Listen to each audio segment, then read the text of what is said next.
अभी सबके दिमाग में एक ही तारीख चल रही है, 3 मई। क्या 3 मई के बाद लॉकडाउन खुल जाएगा? सभी भारतीयों के दिमाग में अभी यही सवाल उठ रहे हैं। कई एक्सपर्ट्स का मानना है कि कोरोना वायरस की असली तस्वीर मई के अंत और जून के शुरुआती हफ्तों में ही दिखाई पड़ सकती है, तब जब कोरोना अपनी पीक पर होगा। और अगर कोरोना वायरस अपनी पीक पर होगा तो भला लॉकडाउन किस तरीके से होगा या कितना लंबा खिंच जाएगा? सोच कर देखिए, ये एक बहुत बड़ा सवाल है। बहुत से वैज्ञानिक इसी सवाल के उत्तर को ढूंढने में लगे हैं। अमेरिका की द बॉस्टन कंसल्टिंग ग्रुप यानी कि BCG ने द जॉन हॉपकिंस यूनिवर्सिटी के डेटा के आधार पर दुनिया के 20 देशों का कोरोना चार्ट तैयार किया है। इस चार्ट के मुताबिक चीन को छोड़कर बाकी देशों में जुलाई से पहले लॉकडाउन खोलना संभव नहीं है, लेकिन अगर लॉकडाउन हटा दिया जाता है, चाहे किन्हीं भी वजहों से हो, हालात बेकाबू हो सकते हैं। तब बॉस्टन कंसल्टिंग ग्रुप के हिसाब से ऐसा अनुमान लगाया जा रहा है कि भारत में लॉकडाउन सितंबर तक खोलना ही सेफ हो सकता है, लेकिन अगर उसके पहले लॉकडाउन हटा दिया जाता है तो भारत की मेडिकल व्यवस्था को देखते हुए कोरोना के मरीजों की भारी वृद्धि हो सकती है। BCG ने ये रिपोर्ट अब तक के हालातों को देखते हुए बनाए और इसी रिपोर्ट के आधार पर कहा जा रहा है कि लॉकडाउन अगर सितंबर से पहले खोला गया तो भारी तबाही हो सकती है भारत पे। BCG की इस रिपोर्ट में हर देश के आंकड़े हैं, कौन से देश में कब कोरोना मरीज पाया जाएगा, कब उस देश में सबसे ज्यादा मरीज संक्रमित होने वाले हैं, और इसी डाटा के आधार पर सारे अनुमान लगाए जा रहे हैं। इस रिपोर्ट के मुताबिक भारत ने समय रहते लॉकडाउन की घोषणा तो कर दी थी, लेकिन बाद में यह भी माना जा रहा है कि जून के तीसरे हफ्ते तक कोरोना भारत के पीक पर होगा। और इस रिपोर्ट के मुताबिक यह माना जा रहा है कि भारत में लॉकडाउन सही मायनों में सितंबर के दूसरे हफ्ते तक ही पूरी तरह खोला जा सकेगा। आपको बता दें कि बॉस्टन यूनिवर्सिटी यानी कि BCG का डेटा हमेशा विश्वसनीय माना जाता है, इसलिए दुनिया भर के वैज्ञानिक इसी डेटा पर विश्वास कर रहे हैं। वहीं वेल्लूर के क्रिश्चियन मेडिकल कॉलेज से retired clinical virologist P. Jacob John के मुताबिक अगर भारत में 3 मई को लॉकडाउन खुला तो कोरोना के मामले बहुत तेजी से बढ़ सकते हैं और बिना तैयारी के इसे संभाल पाना बहुत ही ज्यादा मुश्किल हो जाएगा।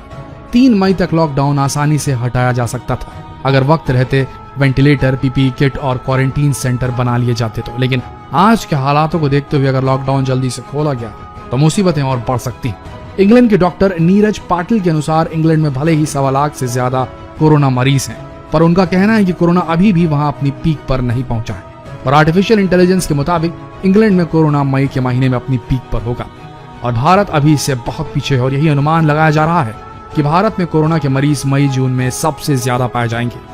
भारत की सरकार का खुद यही मानना है कि मई के महीने में कोरोना के मरीज सबसे ज्यादा मिलेंगे और उसके बाद ही कोरोना के मरीजों में कमी आएगी। हालांकि गृह मंत्रालय का इस पर कहना है कि बाकी मुल्कों के मुकाबले भारत में अभी बहुत कम मरीज हैं। सूत्रों के अनुसार भारत में टेस्टिंग की संख्या बढ़ा दी गई है और आने वाले समय में अधिक से अधिक कोरोना मरीज हमें मिल सकते हैं। जाहिर सी बात है कि कोरोना के मामलों को पीक पर पहुंचने से पहले भारत की सरकार इससे निपटने के लिए पहले से ही तैयारी कर रही है और तैयारी करनी भी पड़ेगी।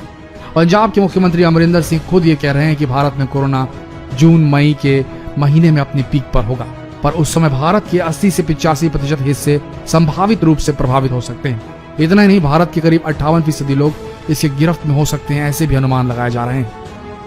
वहीं गर्मी और कोरोना के कनेक्शन को लेकर भी बहुत सारी बातें सामने आ रही हैं, यानी कि गर्मी आने पर कोरोना का संक्रमण कम हो सकता है, मगर एक्सपर्ट्स का मानना है कि आंख बंद कर लेने से खतरा टलने वाला नहीं, क्योंकि ऐसी उम्मीद कम है। दुनिया के कुछ ऐसे देश हैं जहां कोरोना ने तबाही मचाई है, जहां जनवरी से अप्रैल तक बहुत गर्मी पड़ती है। वेल्लूर के क्रिश्चियन मेडिकल कॉलेज के रिटायर्ड वायरोलॉजिस्ट जेकब जॉनसन के मुताबिक ऐसी कोई उम्मीद नहीं है, लेकिन अगर ऐसा हुआ भी तो सर्दी आते आते कोरोना वायरस फिर से वापस आ जाएगा, यानी कि कुल मिलाकर गर्मी उतनी ज्यादा इफेक्टिव तो नहीं होगी। दुनिया के कई वैज्ञानिक ये मान रहे हैं कि भारत में कोरोना को पूरी तरीके से खत्म होने में 2020 का पूरा साल गुजर जाएगा। हालांकि इससे पहले उम्मीद की जा रही है कि कोरोना की वैक्सीन ईजाद कर ली जाए। जानकारों का कहना है कि देश को वेंटिलेटर से ज्यादा PPE किट की जरूरत है, क्योंकि इसकी कमी के कारण मेडिकल स्टाफ धीरे धीरे संक्रमित होते जा रहे हैं। इससे पहली समस्या ये आएगी कि हमारे मेडिकल स्टाफ ऐसे मरीजों को देखने से पीछे हटने लगेंगे, और दूसरी समस्या ये आएगी कि मरीजों को देखने के लिए डॉक्टर्स की कमी ही नहीं होगी, बल्कि अगर डॉक्टर संक्रमित हो गए या मेडिकल स्टाफ संक्रमित हो गया तो वो जितने पेशेंट्स देखेगा उन सबको भी संक्रमित कर सकता है और फिर वो बाहर जाकर कम्युनिटी में जाकर, समुदाय में जाकर और भी ज्यादा इन्फेक्शन फैला सकते हैं और ये बहुत घातक हो जाएगा। इसीलिए वेंटिलेटर से ज्यादा हमारे देश को पर्सनल प्रोटेक्टिव इक्विपमेंट PPEs की जरूरत है, जो डॉक्टर्स, नर्सेज और सारे मेडिकल स्टाफ के लिए बहुत जरूरी है, अन्यथा वो ही संक्रमित हो जाएंगे और कम्युनिटी लेवल तक के पहुंच जाएगा भारत में संक्रमण। यही गलती इटली, फ्रांस, जर्मनी और अमेरिका जैसे देश कर चुके हैं, जो वेंटिलेटर पर ज्यादा तरजीह दे रहे थे, उसे ज्यादा इंपॉर्टेंस दे रहे थे और पीपी किट्स जैसी चीजों को नीचे रख रहे थे अपनी प्रायोरिटी में, अपनी प्राथमिकता में, और उन्हें आज नतीजा भुगतना पड़ रहा है। आज के हालातों में दो तरह के एक्सपर्ट्स अपनी राय दे रहे हैं। एक ग्रुप एक्सपर्ट्स का यह कहता है कि लॉकडाउन बहुत जरूरी है और इसे 3 मई के बाद भी एक्सटेंड करना चाहिए, और दूसरा ग्रुप जो एक्सपर्ट्स का है वो विरोध में है कि अगर लॉकडाउन नहीं खुला तो अर्थव्यवस्था देश की पूरी तरह चरमरा जाएगी और कई लोग भूखे मर जाएंगे, बहुत सारे बिजनेसेस बंद हो जाएंगे। आपका क्या मानना है? कौन सा लॉकडाउन प्लान आप सजेस्ट करना चाहेंगे प्रधानमंत्री मोदी जी को? कमेंट सेक्शन में डिटेल में लिखकर जरूर बताएं, और जितना हो सके ये सवाल सभी से पूछें। इस वीडियो को शेयर कर फेसबुक पर, व्हाट्सएप पर, जहां कहीं भी शेयर करना चाहें इस वीडियो को शेयर करें और इस सवाल का जवाब ढूंढने की कोशिश करें। मिलते हैं अगले वीडियो में, तब तक के लिए बने रहिए हमारे साथ लेटेस्ट अपडेट्स के लिए। धन्यवाद।